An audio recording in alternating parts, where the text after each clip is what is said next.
Okay, good afternoon, folks. It's your buddy Ardent. I'm doing a bit of a different Terra Nova Tuesday. I've dropped out of the pattern briefly of the political history stuff for Newfoundland.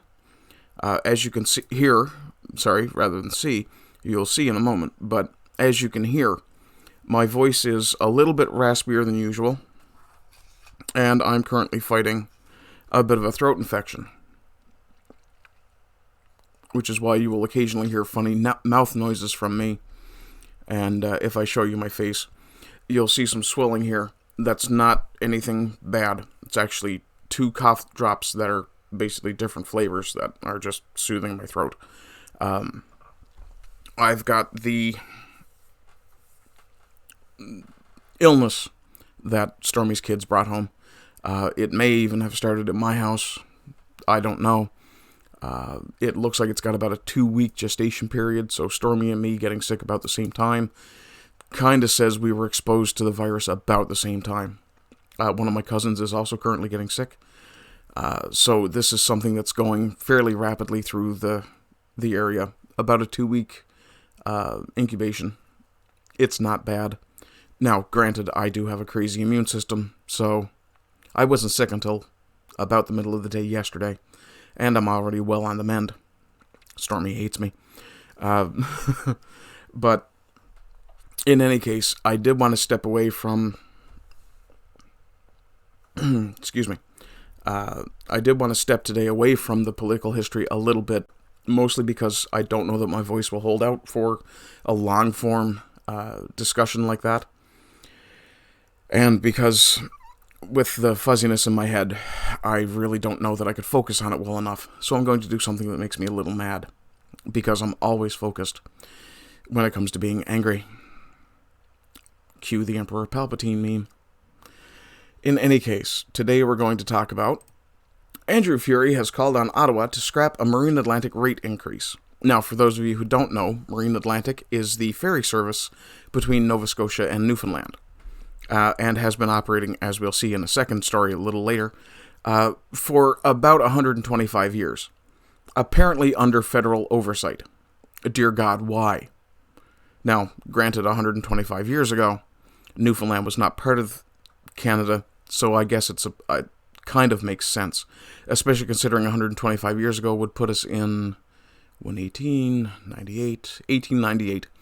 So Canada would have been a country that was roughly 30 years old at the time. And would have been significantly smaller at the time. But in any case, I guess that kind of goes a step to explain why this is federal jurisdiction rather than directly interprovincial. But to move along, Premier Andrew Furey is calling on the federal government to reverse the Marine Atlantic rate increase, and says the entire cost recovery system for the Vital Link needs to be overhauled. Furey says the increase in the fuel surcharge from 13 to 17% is punitive to the people of Newfoundland and Labrador and the tourists who come here. Yes, Premier Furey, you're right, it is probably punitive for them. It's also going to put one hell of a chilling effect on the business that comes here. You know, like trucking, which is where we get the majority of our food. He raised the matter with Federal Transport Minister Omar Alghabra, good job, last week. We won't look at the little gnome because, well, I don't like him. Furey questioned the fairness of the increase on your VOCM Mornings show with Ben Murphy, given the fact that the toll rate on the Confederation Bridge linking PEI with New Brunswick has been frozen. Again, federal. He indicated he's not sure how the federal government reconciles the freezing of toll rates on the Confederation Bridge with fuel surcharge increases on Marine Atlantic, a service that is enshrined in the terms of union. Furey wants the surcharge increase. For those of you unaware, the terms of union is the document that Newfoundland signed to bring us into Confederation, which I will actually be taking a look at some time in the future. And while I'm thinking about it, I will do that. I will actually find a link for that. Excuse me. And get that bookmarked while I'm thinking about it. And I do believe I've actually had a quick look through them in the past. Haven't really examined them in depth. If that's something you'd like to see me do as part of a live stream, by all means, let me know. But Fury wants the surcharge increase reversed, and everything needs to be examined. That's a quote, because, also a quote, the cost recovery system is not working.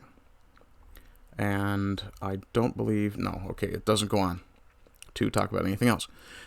So, let me know what you guys think. If you're a Newfoundlander, by all means, make yourself known in chat. In comments. Do like, share, subscribe, and, pester your family on the mainland with this, because I really do want to do this piece for Newfoundlanders. And it's good to share our culture out there, to let people know that there is, in fact, a distinct Newfoundland culture, and that we have a distinct heritage and history that even our own children, the children of Newfoundlanders now, are not being taught properly. And do like me on Rumble. It's rumble.com/c/Ardent Party. Not hard to figure out. What else? I do have a Subscribestar and a PayPal. I am working on getting merch. I will be doing at least 3 or 4 different designs. One will be pro-family. One will be anti... I'm on YouTube. I have to be careful what I say. One will be anti-government overreach, where charter rights are concerned. And they won't, and I'm being a little bit vague. I do apologize. There will also be, let's see, I'll have to do at least one Newfoundland-specific one, of course, because this island is our home and we do love it. In any case, I'll move on now to the second story, which is connected, which, when I discovered this particular factoid, this actually blew my mind a little bit. It turns out that Marine Atlantic in 2018 celebrated 120 years of service between Nova Scotia and Newfoundland. And this brings me back to the point of, why is it that, if this is the case, why is it then that the responsibility for the maintenance and operation of these ferries is a federal jurisdiction and not an interprovincial partnership, at least for the ferries that go between Nova Scotia and Newfoundland? It's very strange. I also don't understand why the ferry system in Newfoundland, which is also Marine Atlantic, though travels only from port to port within the province, is not a provincial jurisdiction, provincial responsibility. Maybe that's a terms of union issue as well. And I do apologize if I'm making a lot of mouth noises. Again, my throat is a mess right now. It does feel like I'm gargling razor blades. Like I'm gargling razor blades with every other syllable. In any case, we'll scroll down to this. I do have one fun piece to end off. You may have already seen the image, but we'll move along.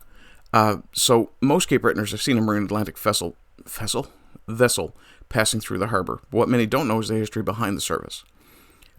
In 2018, Marine Atlantic celebrated 120 years, this being 2023, that would be 125 years, of service between Nova Scotia and Newfoundland. History began June 30th, 1898, when the SS Bruce departed Port aux Basques.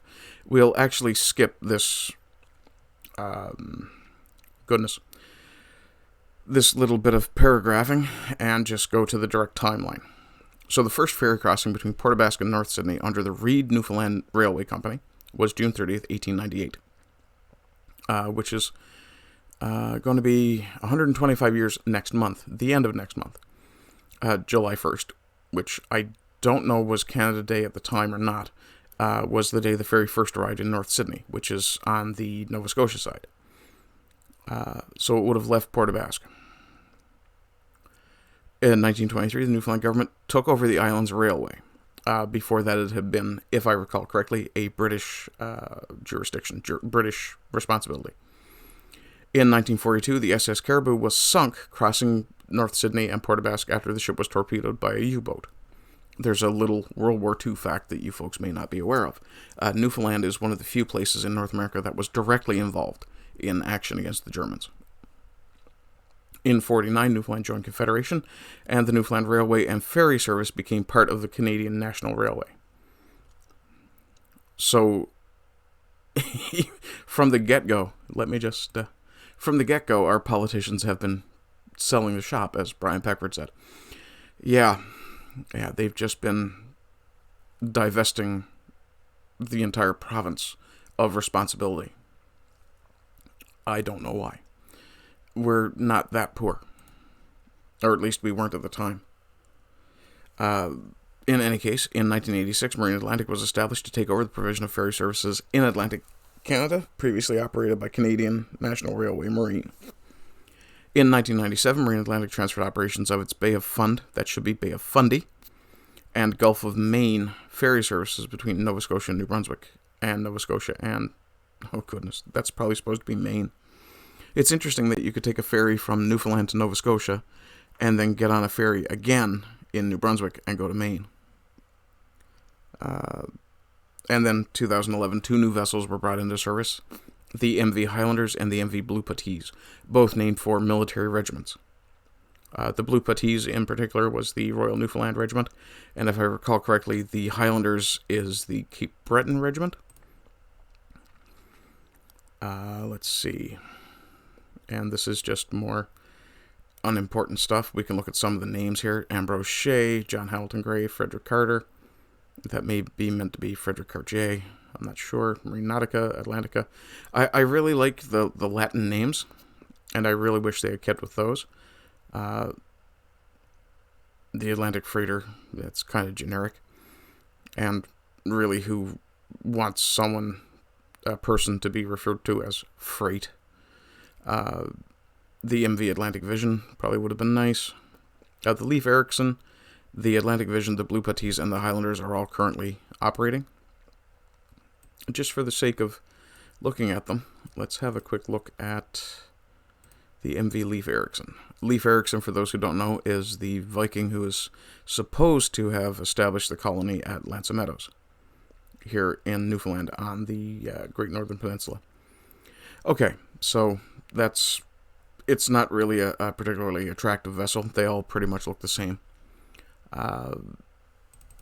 The Caribou might be interesting, though. If I recall correctly, it was somewhat akin to the Titanic in looks. Not unlike that. So, that's the Caribou. Not really a big deal picture, I suppose. That's interesting for a shot at the past. Let me just zoom that in. Yeah, so there you go. There's the Caribou. And this was the ship that the U-boat sank. Now, on to the last story, which will be a little bit of fun, because, well, I'm not feeling well and I'd like to talk about something funny. That'll be the Dickieberg. Yes, I did in fact say Dickieberg here in Newfoundland, and I suspect it may be a British holdover. Male genitals are often referred to as Dickie birds. It gets shortened to Dick in other places, but if you're referring to it for the sake of a child, you would, I suppose, gentle it somewhat. But this is from an editorial also on Saltwire. It doesn't say which service provided it. Oh, it's the network staff. There we go. So cheers to the Dickieberg. So if you haven't seen the Dickieberg, this is Kenneth J. Pretty's image from just a few days ago, actually. I discovered this image just before, during Sultans, actually last week, when I was having trouble with my internet. And, yeah. So this was taken off of Harbor Grace. That's on the Avalon Peninsula, I believe. And it's kind of funny. I will point out that that's only 10% of it that you're seeing.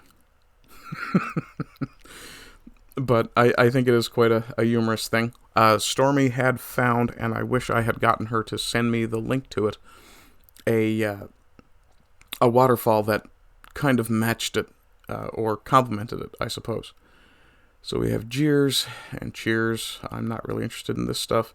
Here we go. Cheers to the Dickieberg. For one weekend, Newfoundlanders were able to forget, however briefly, about a breezy, cold, and dreary spring. Actually, it's a beautiful day out today. Ironically, Kenneth Pretty, who took the picture, lives in Dildo. Because of course he does. And of course, people are always underestimating the